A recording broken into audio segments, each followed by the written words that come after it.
I'm Riley, 23 female. I live in a small apartment that's perpetually covered in sketches and blueprints, a controlled chaos that I've always found comforting.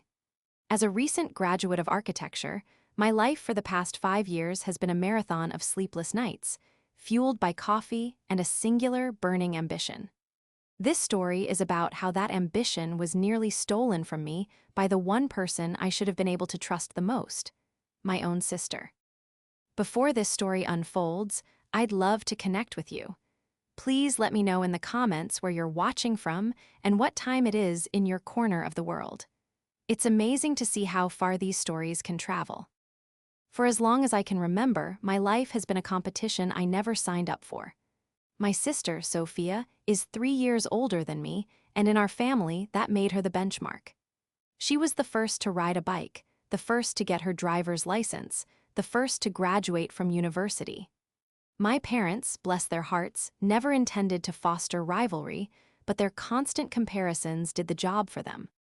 Oh, Riley, when Sophia was your age, she was already president of the debate club.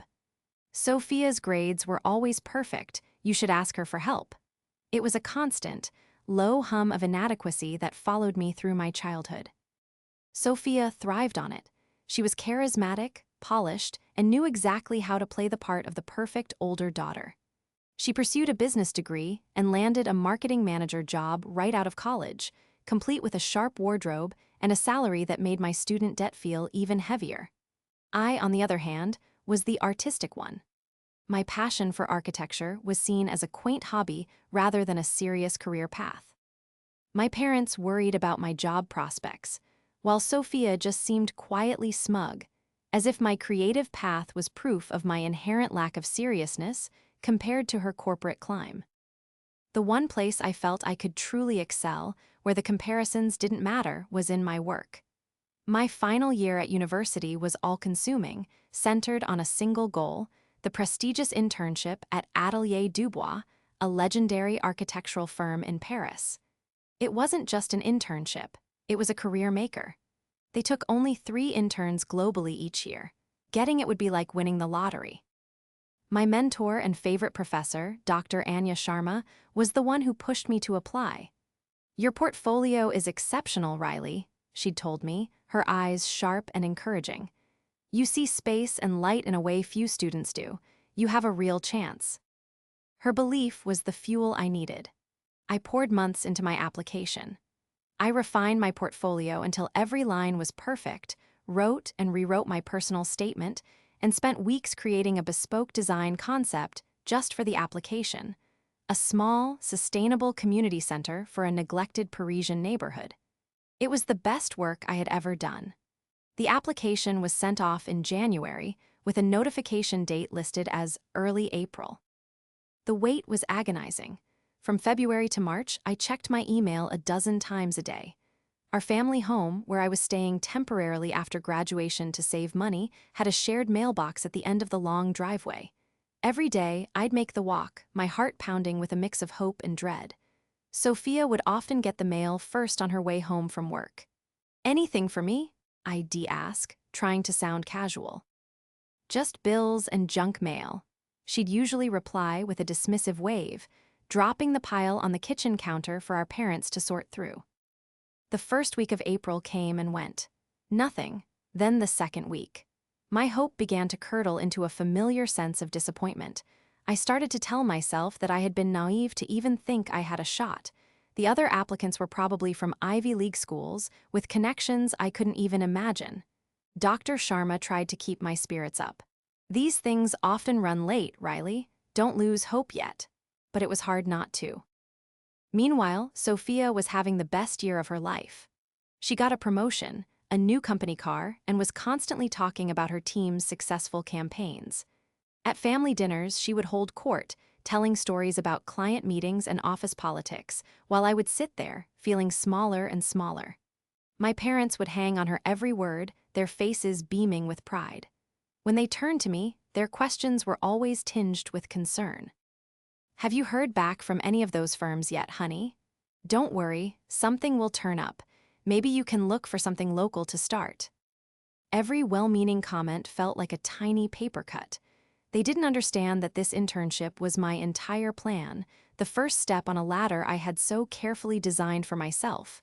Without it, I was just another unemployed graduate with a niche degree. The end of April arrived, and with it, a crushing finality. The deadline to act. EPT, the internship, according to the application portal, was May 1st. It was now April 28th. There was no way a letter sent from Paris would arrive in time, and there was nothing in my email. It was over. That night, I sent a short, painful email to Dr. Sharma, telling her I hadn't been accepted.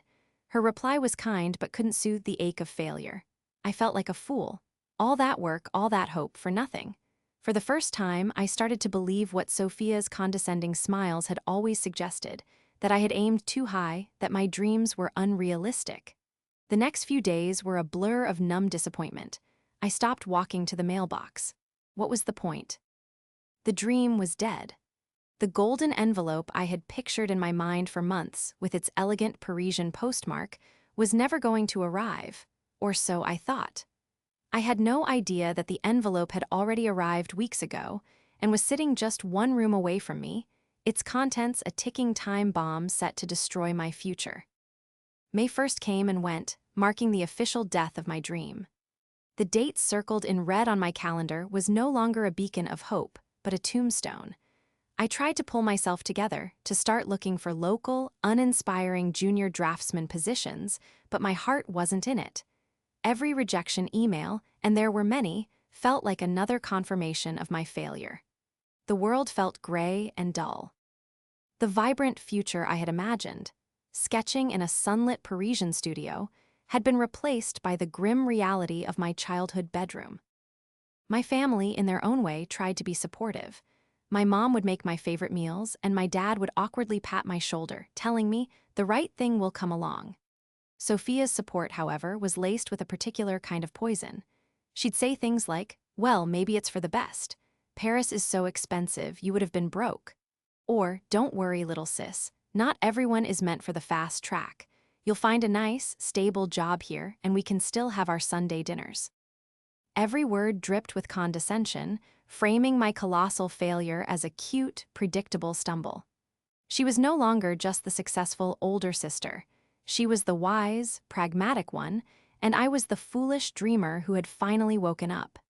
It was infuriating, but I was too defeated to fight back. The days bled into a monotonous routine. Wake up, half-heartedly apply for jobs, get rejected, and try to avoid Sophia's pitying glances in the evening.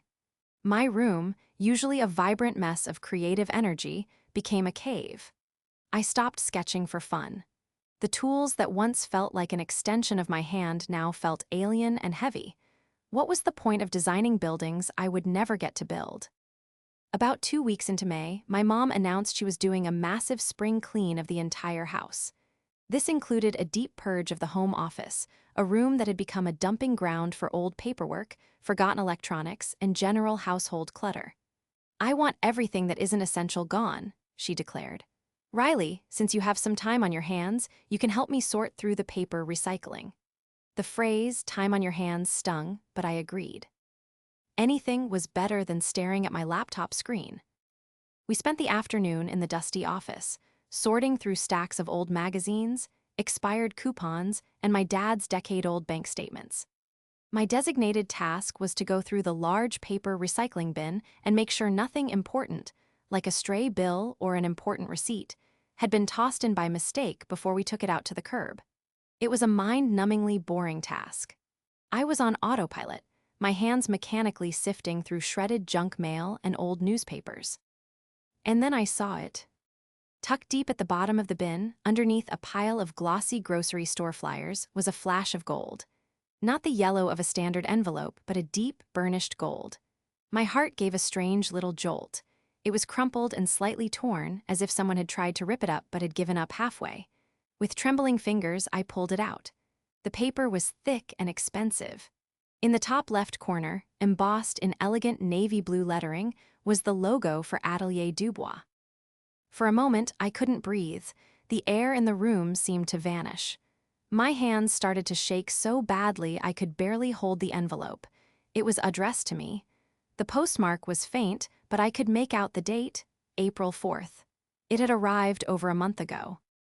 My mind was racing, trying to make sense of it. Why was it in the trash? Why was it torn? With a surge of desperate hope and gut-wrenching dread, I ripped it open the rest of the way. Inside was a single, heavy sheet of paper, also embossed with the firm's logo. The letter was in English, and the first sentence leaped out at me, burning itself into my brain. Dear Ms. Riley, on behalf of the partners at Atelier Dubois, it is with immense pleasure that we offer you a position in our prestigious summer internship program. I read the words over and over, but they wouldn't fully sink in. They had chosen me. Me. Out of thousands of applicants from all over the world, they had chosen me. The letter went on to detail the stipend, the start date, and the projects I would be working on. It was everything I had dreamed of and more. And then I saw the final paragraph. We require a formal acceptance of this offer by May 1st. If we do not hear from you by this date, we will regrettably have to offer the position to another candidate. The joy that had swelled in my chest collapsed into a black hole of horror. May 1st was 2 weeks ago. I had missed the deadline. My one chance, the opportunity of a lifetime, was gone, not because I wasn't good enough, but because I had never even seen the offer. A sob escaped my lips, a raw, ragged sound of pure anguish. My mom looked up, startled. Riley, what is it? What did you find? I couldn't speak. I just held out the crumpled letter. She took it, her brow furrowed with confusion. As she read it, her face went from puzzled to shocked, and then to horrified. Oh, Riley, she whispered, her hand flying to her mouth. It came. It actually came, but why was it in the bin? Who would do this? But I already knew. There was only one other person who regularly brought in the mail. The person who always seemed to know which days I was most anxiously waiting. The person whose supportive words were always tinged with a strange satisfaction at my perceived failure. The image of Sophia, day after day, walking up the driveway with the mail, her face a mask of casual indifference, flashed in my mind. Her dismissive waves. Just bills and junk mail. The pieces clicked into place with a sickening finality. She had seen the golden envelope. She had known what it was, and she had hidden it. She had watched me wallow in misery for weeks, knowing she was the author of it all. The crushing weight of my failure was suddenly replaced by a surge of white-hot rage. I wasn't a failure. I was a victim, and my own sister was the saboteur. The world tilted on its axis. One moment, I was a heartbroken failure. The next, I was the target of a calculated, cruel betrayal.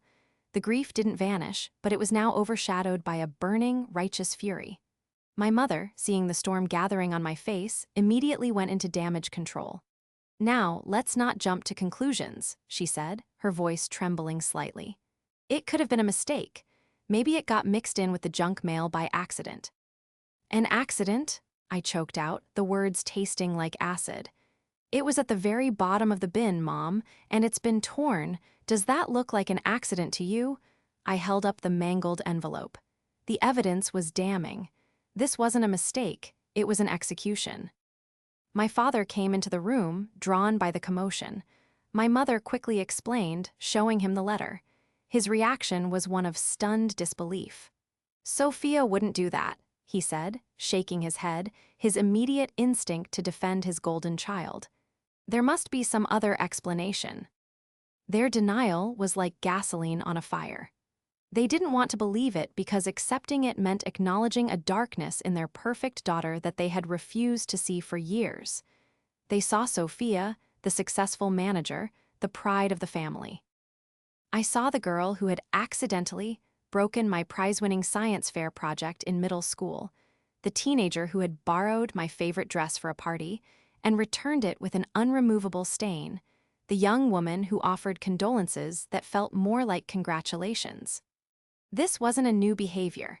It was just the most devastating escalation of a lifelong pattern. I need to talk to her, I said, my voice dangerously calm. I stood up, the crumpled letter clutched in my fist. My parents exchanged a panicked look. Wait, Riley, my dad pleaded. Don't just go in there accusing her. Let's talk about this calmly. But I was beyond calm.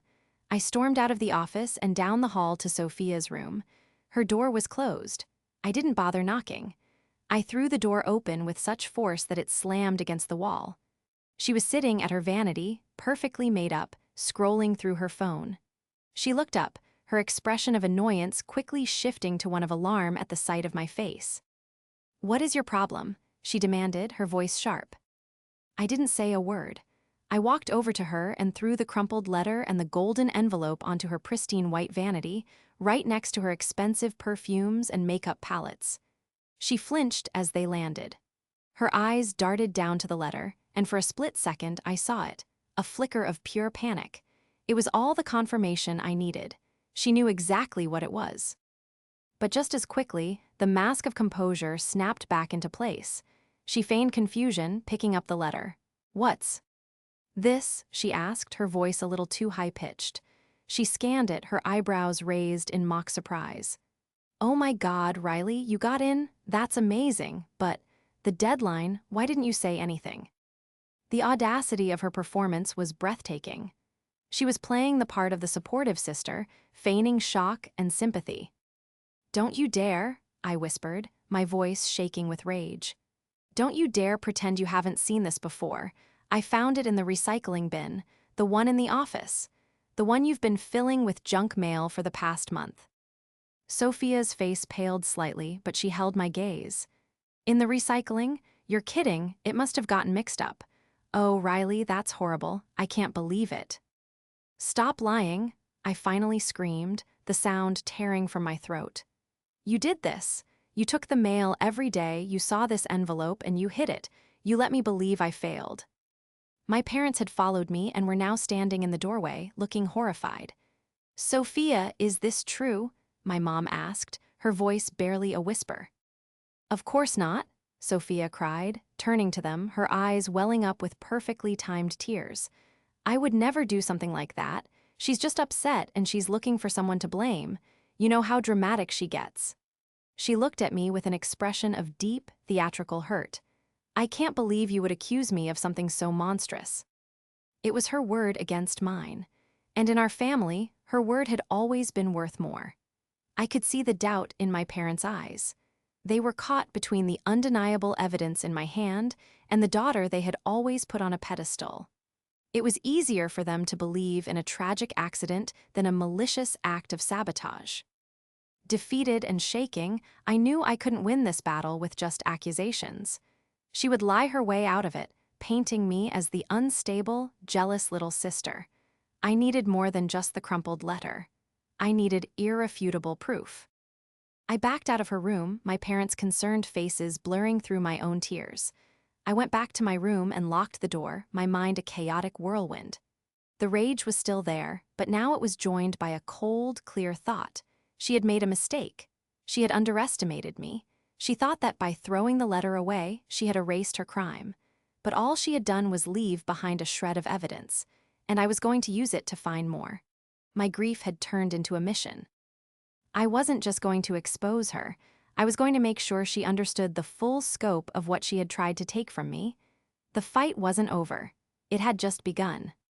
For the next 2 days, I was a ghost in my own house. I ate meals in my room, avoided my parents, and treated Sophia with a silence so cold it was practically a physical force.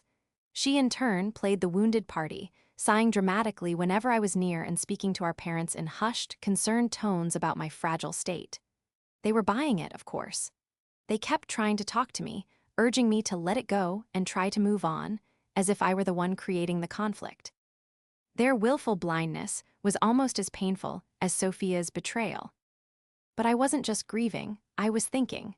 My mind, trained to see patterns and structures in architectural design, was now focused on deconstructing Sophia's lie. She was smart and meticulous. She wouldn't have just hidden the letter and hoped for the best. There had to be more to it. The key, I realized, was not the letter itself, but the timeline. The postmark was April 4th. The acceptance deadline was May 1st. That was nearly a month she had to ensure I never saw it. My first step was to reach out to Dr. Sharma. I sent her a frantic email with a picture of the acceptance letter explaining what had happened. Her response came within an hour. She was furious on my behalf and immediately went into problem-solving mode. Riley, this is devastating, but don't panic yet. Let me reach out to my contact at the firm, Liam Evans. He's the project lead for the program.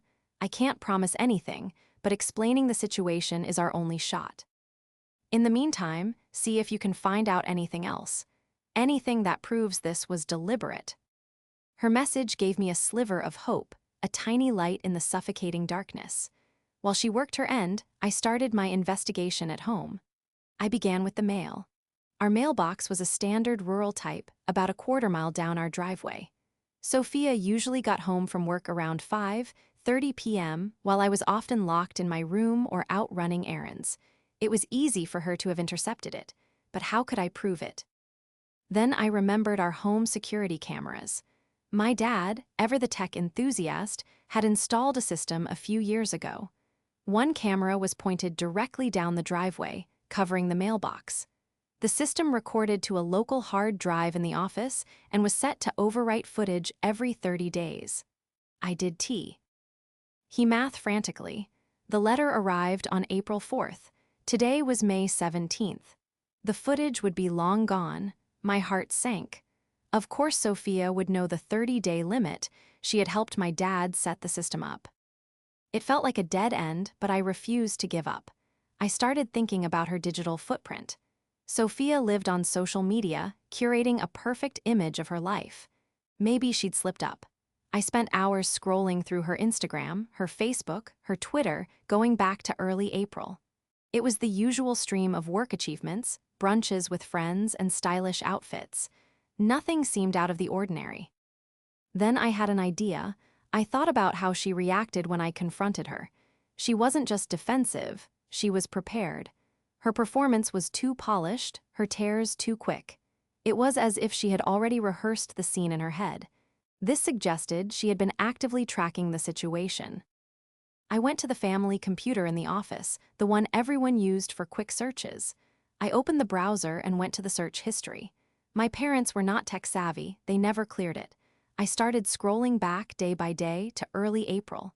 I found my own frantic searches: Atelier Dubois internship notification date, architecture jobs Paris, how long does international mail take? Then I started looking for Sophia's activity. She was clever enough to use incognito mode for anything truly incriminating, but people get lazy. On April 5th, the day after the letter would have arrived, I found it. A series of searches, one after another. Atelier Dubois internship acceptance rate. Atelier Dubois contact email. How to decline an offer on someone's behalf. My blood ran cold.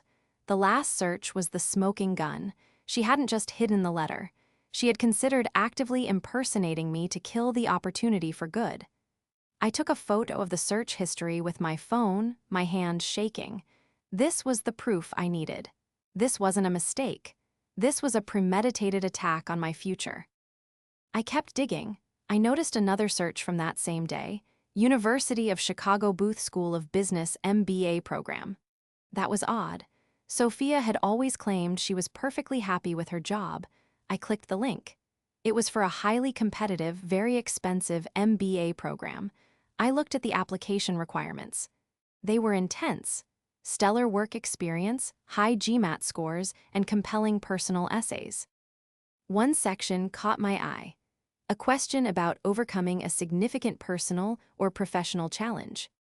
Suddenly, a theory began to form in my mind, so dark and twisted it made me feel sick. What if my failure was a key part of her success narrative? I could almost hear her crafting the story for her application essay. The tale of the responsible, successful older sister supporting her flighty, artistic younger sister through a devastating professional disappointment. She wasn't just trying to hold me back. She was planning to use my broken dream as a stepping stone for her own. My failure was her character-building moment. The sheer, calculated cruelty of it was staggering. This went beyond simple jealousy. This was a level of manipulation I could barely comprehend. She had constructed a reality where she was the hero, and I was the tragic footnote in her story of success. Just as I was processing this, my phone buzzed. It was an email from Dr. Sharma. The subject line was urgent, call me. I stepped out of the office and dialed her number, my heart pounding. "Riley," she said, her voice tight with excitement. "I spoke with Liam Evans. He was appalled by what happened. He said your application was the strongest they'd seen in years. They were incredibly disappointed when they didn't hear back from you." "So, the position is gone?" I asked, my voice small. "Not necessarily," Dr. Sharma replied, and I could hear the smile in her voice. "They already offered it to the next candidate, and that person accepted. However, Liam was so impressed with your portfolio and my recommendation that he's willing to do something unprecedented. He wants to talk to you directly." Hope, fierce and blinding, surged through me. It wasn't over. I had a chance. A tiny, improbable chance, but it was there. I now had the motive, the proof, and a potential lifeline. My scattered thoughts began to coalesce into a single, sharp point. Sophia wanted to write a story about my failure. I was about to give her a very different ending. The investigation was over. It was time to build my counterattack. The phone call with Liam Evans was scheduled for the next morning. I was a nervous wreck, but Dr. Sharma's advice echoed in my head. Be professional, be passionate. Remind him why he chose you in the first place. I spent the entire night preparing, reviewing my portfolio, and rehearsing my story in a way that was honest but not overly emotional. I had to present myself as a resilient future architect, not a victim. The call took place over video.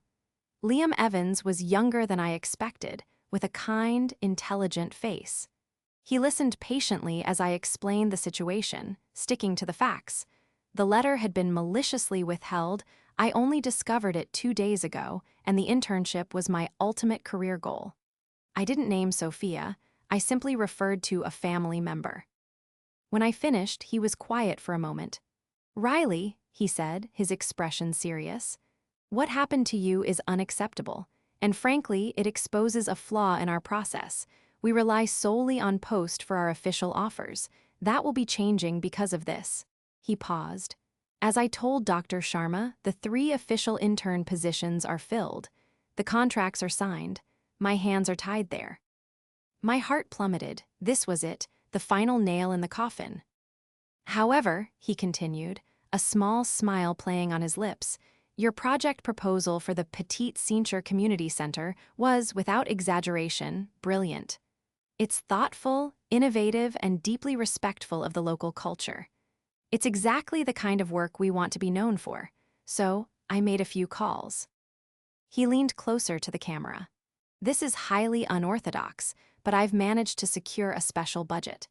We can't offer you an official internship slot, but we would like to offer you a 3-month paid fellowship, effective immediately.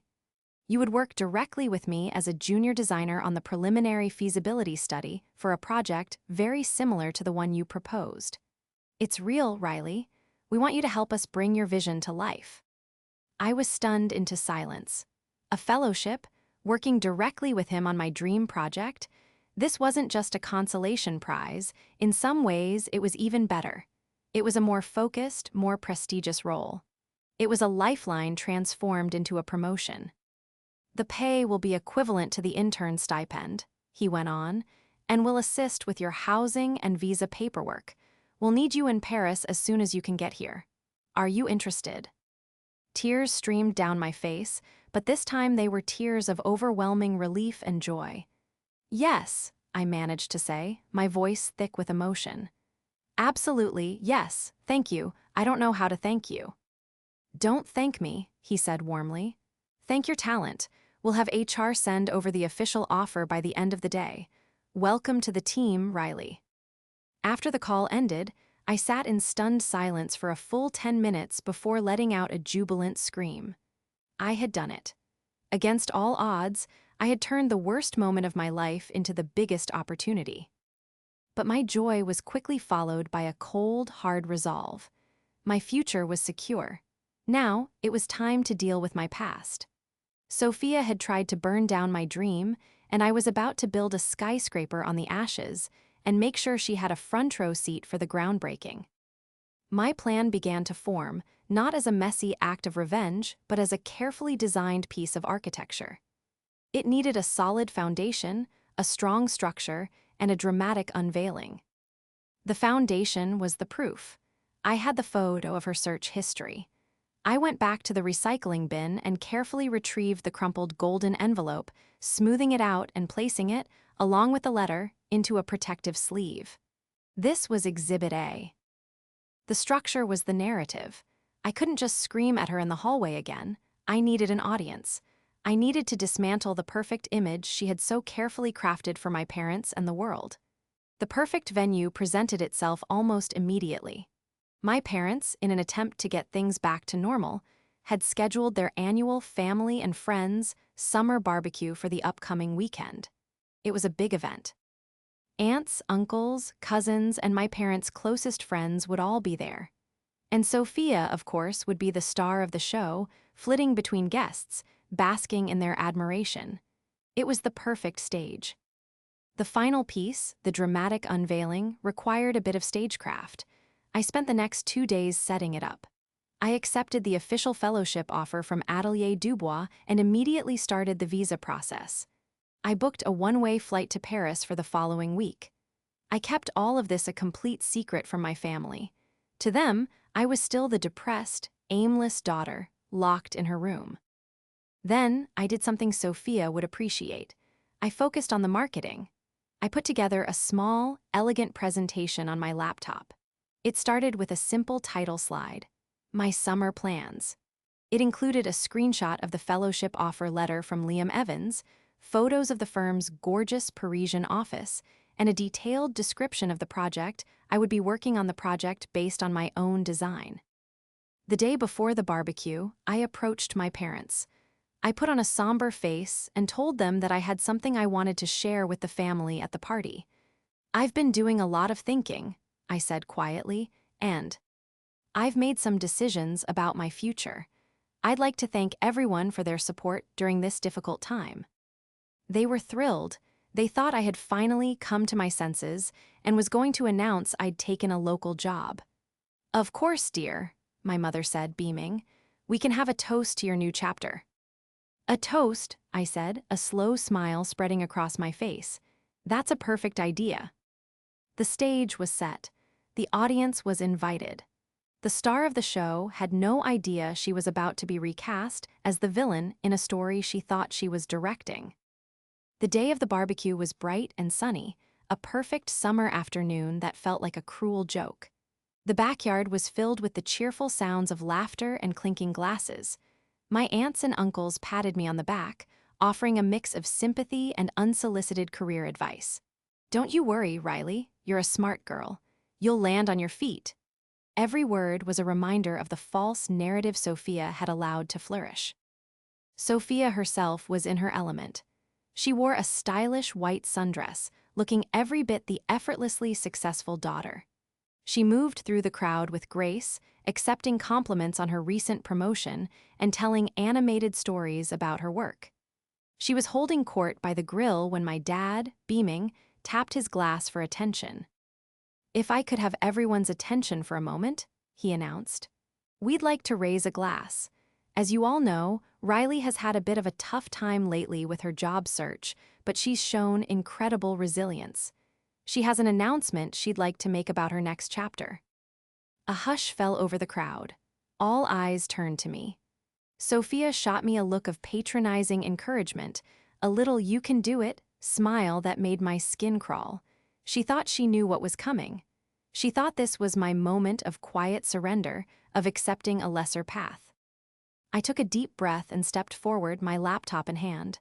Thank you, Dad, and thank you all for being here, I began, my voice clear and steady.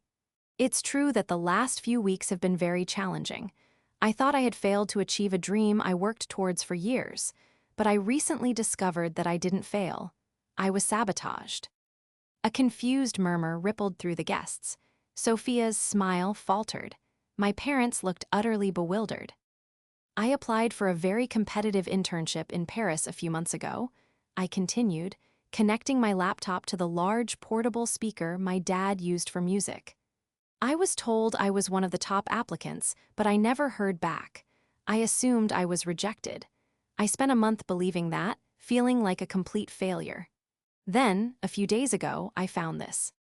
I held up the plastic sleeve containing the crumpled golden envelope and the letter. This is my acceptance letter. It offers me the position and states that I had to reply by May 1st. As you can see, the postmark is dated April 4th. It arrived at our house over a month before the deadline. I let that sink in. My relatives were looking at each other, confused. But where was it? My aunt asked. I found it, I said, my eyes locking onto Sophia's, torn and crumpled at the bottom of the office recycling bin. Sophia's face went completely white. She looked like she had been slapped. Now I know what you're thinking, I said to the crowd. A terrible mistake, right? That's what I was told to believe. But then I looked at our family computer's search history. I clicked the first slide on my presentation, and the image of her Google searches filled the screen, projected onto the white garage door I had positioned myself in front of. How to decline an offer on someone's behalf? The gasp from the crowd was audible. Everyone turned to look at Sophia, her perfect composure shattered. That's not real, she stammered. You faked that. Did I? I replied, my voice dangerously soft. Did I also fake your search history for the University of Chicago's MBA program? The one with the essay prompt about overcoming a challenge? I wonder what challenge you were planning to write about, Sophia. Perhaps about how you so nobly supported your failure of a sister. My parents looked like they were going to be sick. My dad stared at Sophia, his face a mask of dawning horror. Sophia, he whispered. She's lying, Sophia shrieked, her voice cracking. She's always been jealous of me. She's making this all up because she couldn't handle not getting what she wanted. You're right about one thing, I said, moving to the next slide. I didn't get what I wanted. I got something better.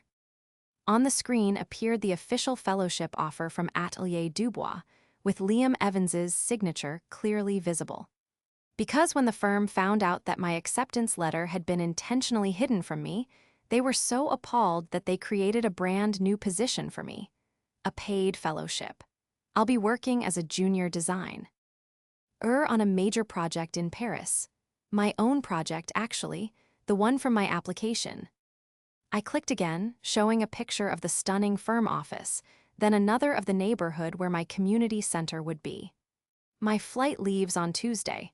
I won't be taking a nice, stable job here, Sophia. I'll be living my dream, the one you tried to kill. The silence in the backyard was absolute. No one was looking at me anymore. Every single person, my aunts, my uncles, my cousins, my parents' oldest friends, was staring at Sophia.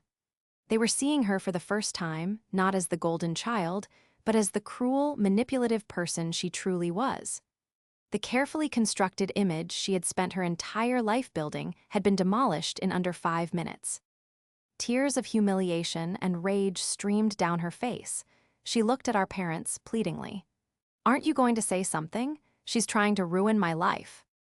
My mother just stared at her, her eyes filled with a profound and terrible disappointment.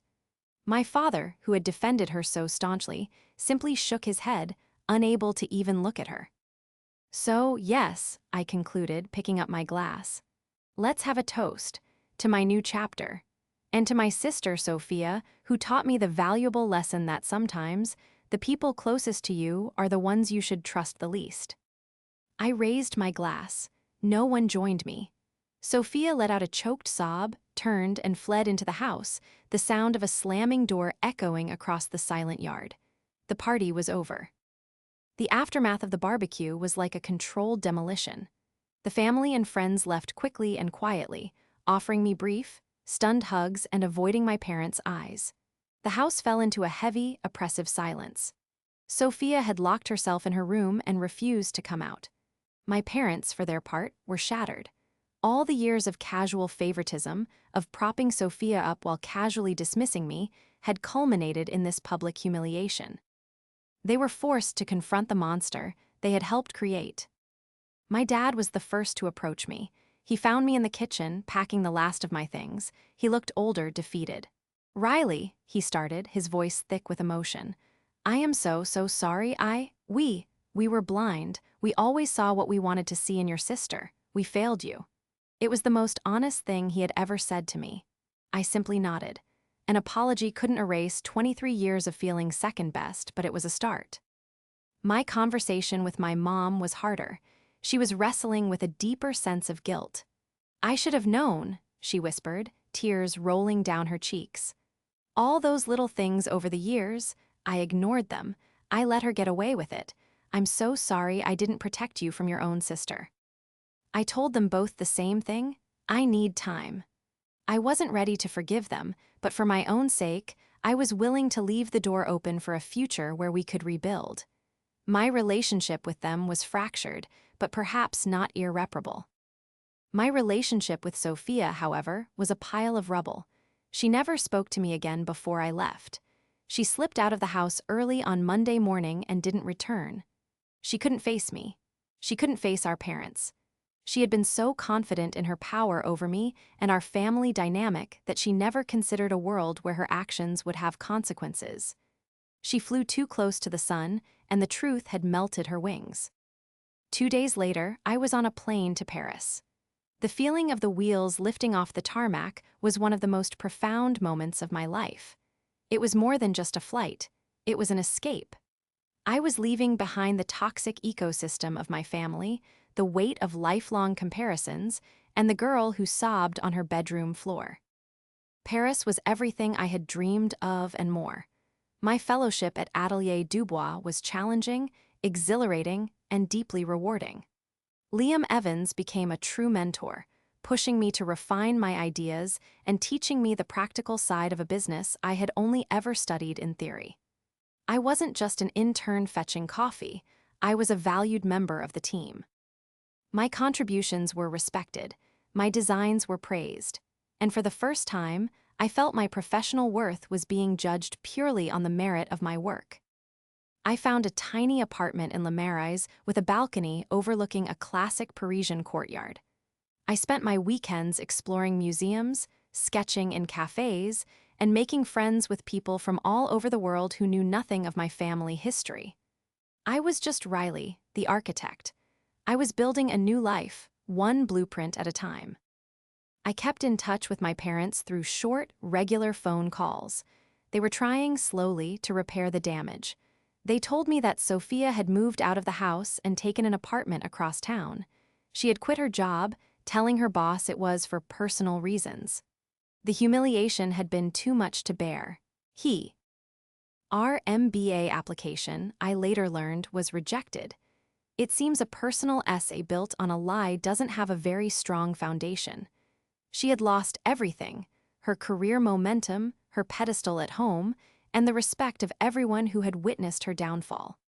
She had tried to sabotage my future, and in the end had only managed to destroy her own.